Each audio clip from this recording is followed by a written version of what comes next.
Dans cette vidéo, nous allons parler de sécurité numérique et d'intelligence artificielle. Nous allons voir comment naviguer avec prudence dans l'ère du digital. La sécurité de nos informations personnelles et l'utilisation responsable des technologies émergentes comme l'intelligence artificielle sont plus importantes que jamais. Dans cette vidéo, nous allons explorer les aspects essentiels de la sécurité des mots de passe, les dangers du phishing, etc. Et puis nous examinerons ensemble l'impact de l'intelligence artificielle sur l'information et nous allons découvrir comment naviguer en toute sécurité dans le monde numérique tout en tirant parti des nouvelles technologies. Écoutons Charles et Marie sur le sujet. Comment sécuriser les mots de passe et se protéger contre le phishing? Le phishing est une technique de fraude en ligne où les cybercriminels envoient des messages qui semblent provenir de sources fiables pour voler des informations sensibles comme des mots de passe ou des numéros de carte de crédit. Attention aux mots de passe faibles. Les mots de passe simples comme 1234 ou password sont facilement piratables. L'utilisation de phrases de passe, par exemple, je suis chez Brut pour répondre à une interview, augmente la sécurité. Il est essentiel d'avoir un mot de passe distinct pour chaque compte. Quelles sont les menaces en ligne?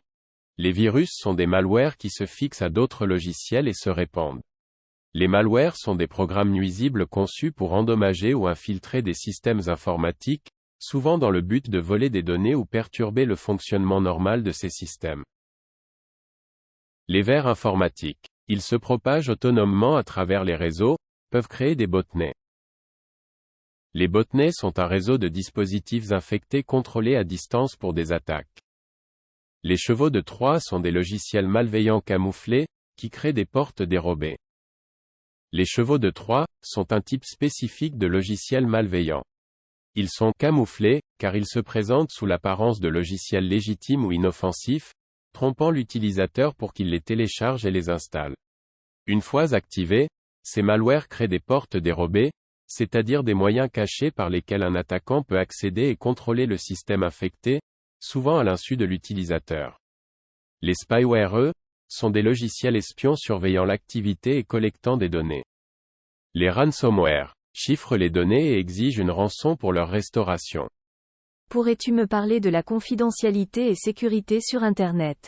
Déjà s'équiper d'un bon antivirus. Un antivirus, un logiciel conçu pour détecter, prévenir et supprimer les malwares.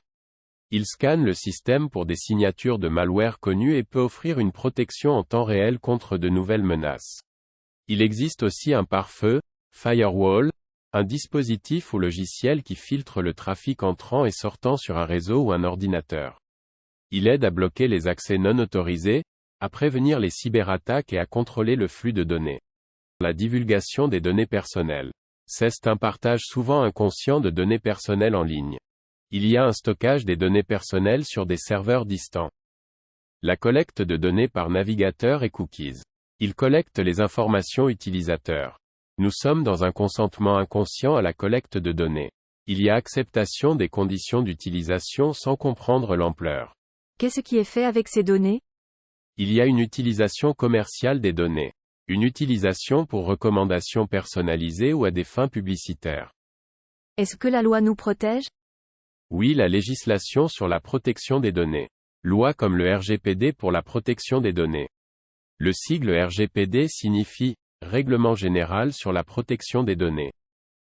Le RGPD s'inscrit dans la continuité de la loi française « Informatique et liberté » de 1978, modifiée par la loi du 20 juin 2018 relative à la protection des données personnelles, établissant des règles sur la collecte et l'utilisation des données sur le territoire français. Il a été conçu autour de 3 objectifs: renforcer les droits des personnes, responsabiliser les acteurs traitant des données, crédibiliser la régulation grâce à une coopération renforcée entre les autorités de protection.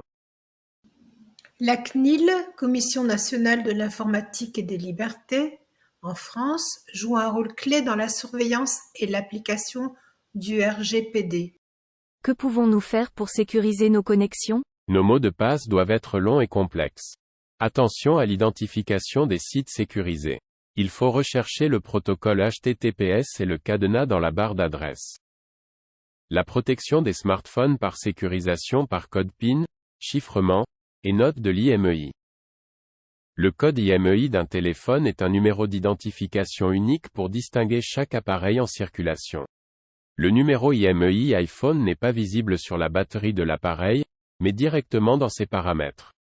Un code IMEI est utile en cas de perte ou de vol de votre smartphone, pour limiter son usage par un tiers. Et les réseaux sociaux? Contrôler les données sur les réseaux sociaux. Gérer les paramètres de confidentialité. Et pour les paiements en ligne? Pour la sécurité des paiements en ligne, utilisez des protocoles de sécurité comme 3D Secure. Lorsque vous effectuez un achat en ligne, la technologie 3DS évalue si la sécurité doit être renforcée pour s'assurer que vous êtes bien le propriétaire de la carte. Chez la plupart des banques, vous êtes redirigé vers une page 3DS, où vous devrez saisir le code à usage unique envoyé par votre banque par SMS afin de confirmer la transaction. Quels sont les risques liés aux métadonnées? Les métadonnées dans les photos, multimédia, documents, sur Internet, peuvent révéler des informations sensibles. Les métadonnées sont des données qui fournissent des informations sur d'autres données. Elles sont utilisées pour décrire, expliquer, localiser ou faciliter la gestion d'informations numériques. Les métadonnées sont utiles pour organiser et retrouver des informations, mais elles peuvent aussi révéler des détails privés ou sensibles, ce qui soulève des questions de confidentialité. Si vous cherchez des outils pour gérer ou supprimer les métadonnées de vos fichiers, vous pouvez utiliser des logiciels universellement reconnus. Des outils comme ExifTool, qui est gratuit et open source, fonctionnent bien pour les images et autres types de fichiers multimédia. Parle-moi de l'IA.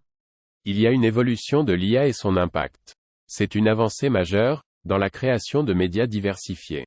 Son usage dans la recherche est par exemple, une aide à formuler des questions de recherche, générer des idées nouvelles. Elle enrichit l'enseignement et le processus d'apprentissage. Elle développe de nouvelles compétences.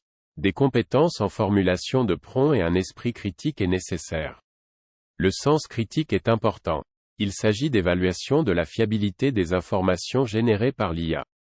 Dans le futur, l'adaptation des compétences et méthodes face à l'IA seront nécessaires. Il faut une approche équilibrée et progressiste. Équilibrer les avantages et défis de l'IA générative. Comment découvre-t-on le potentiel de l'IA?